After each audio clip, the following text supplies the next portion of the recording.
एक हाथ के हथेली जितनी पत्तियों को आप उबाल के अगर पी लेंगे तो स्वस्थ हो जाएंगे। और वो पत्तियां जैसी हैं, वो भी फ्री की हैं, महंगी नहीं है। लेकिन हम क्या करते हैं, डॉक्टर के पास में जाएंगे और वो भी डॉक्टर ऐसा तलाशेंगे जो सबसे महंगा वाला डॉक्टर, और वो जो गोलियां भी देगा उसमें हम जो सस्ते वाली गोलियां हैं वो नहीं देंगे, वो सब देंगे ब्रांडेड गोलियां।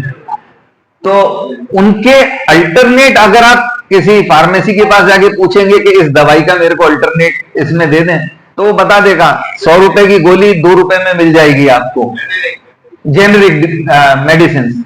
लेकिन अधिकतर लोग उसकी तरफ ध्यान नहीं देंगे। तो इस पे प्रयास करें, स्वास्थ्य और सस्ता भी हो जाएगा और आसान भी हो जाएगा। अभी जमाना क्या आ गया कि चीज जब तक महंगी नहीं होती तब तक लोगों को रास नहीं आती है। नहीं, मैं सही बात बता रहा हूं। हम लोग जब छोटे थे तो स्वस्थ रहने के लिए बहुत इतना दौड़ भाग करते थे, खेलते थे। मतलब जब तक कहीं लाइट रहती थी तब तक तो बाहर खेलते ही रहते थे, दौड़ते रहते थे। तो हमको अब मालूम पड़ रहा है कि हम स्वस्थ क्यों रहते थे तब। अब हुआ क्या कि जैसे जैसे लोगों ने पैसा कमाया, आज आप देखिए कि आदमी मॉर्निंग वॉक या जॉगिंग के लिए कहीं उद्यान या उसमें नहीं जाएगा, उसको ट्रेडमिल चाहिए। 1 लाख रुपए वाली ट्रेडमिल हो के कितने स्टेप्स रखे वो दिखता रहना चाहिए, और वहां पे 2 से 3 हजार रुपए महीना वो किस लिए देगा कि जिम में जाना है। जबकि स्वास्थ्य पाने के लिए जरूरी नहीं है कि जिम जाया जाए। जो बच्चे खेलने भी जा रहे हैं, हम लोग खेलते थे, लेकिन आजकल खेलने जा रहे हैं तो साहब ये एकेडमी है, एकेडमी में बैडमिंटन खेलना है, टेबल टेनिस खेलनी है, हर एक की एक कॉस्ट है। तो जो हमारा जीवन हो गया वो इस तरह का हो गया कि हम अपने आप को ज्यादा महंगी चीजों के प्रति हम आकर्षित होते हैं और उनका उपयोग करने का प्रयास करते हैं। एक और स्वास्थ्य के बहुत अगेंस्ट में जो चीज है वो है प्लास्टिक। आप सब लोग बहुत प्रबुद्ध वर्ग से हैं, प्रयास ये करें कि प्लास्टिक किसी भी तरह हमारे जीवन से निकल जाए।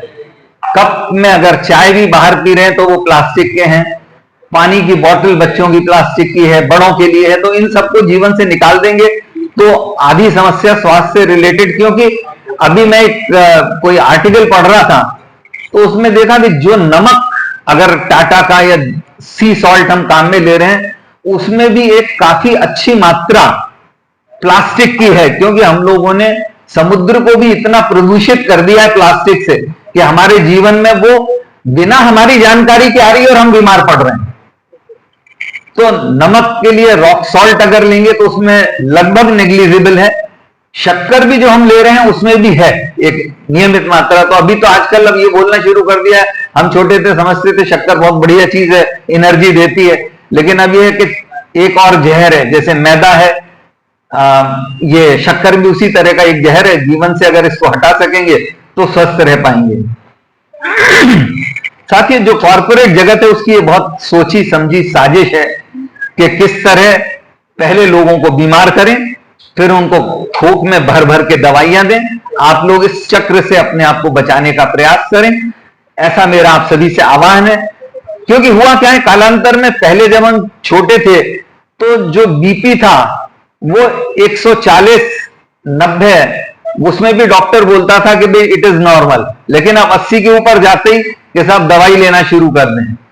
शुगर जो थी उसके भी स्टैंडर्ड्स नीचे, जो स्टैंडर्ड लेवल है उसको नीचे गिरा दिया। तो एक रात में लाखों करोड़ों लोग बीमार हो गए कि साहब कल से अब आपको दवाई लेनी है, क्योंकि स्टैंडर्ड तो ये हो गए। और स्टैंडर्ड बनाने वाली कंपनियां ही ये साजिश रचती हैं। तो अगर आप पुराने जनरल्स देखेंगे या पुरानी जानकारी हासिल करेंगे तो आपको ये मालूम पड़ जाएगा कि स्टैंडर्ड्स के साथ छेड़खानी करने वाली कंपनियां कौन सी हैं, उनसे भी बच के रहें और जमाने के साथ चलें, हम लोगों से जुड़ के रहें। तो आपको जो नई विधाएं हैं, नई टेक्निक्स हैं स्वस्थ रहने की, वो मालूम पड़ती रहेंगी। आप लोग प्राय 2-2.5 घंटे से यहां पर हमारे साथ हैं। मैं आप सभी का भी आभार ज्ञापित करता हूं कि आप आए, इस गोष्ठी को आपने सफल बनाया। हम विसर्जित हों उसके पहले मेरा आप सभी से आग्रह रहेगा कि आप अपने अपने स्थानों पर खड़े हों। राष्ट्रगान होगा, उसके पश्चात इसी हॉल में पीछे भोजन की व्यवस्था है और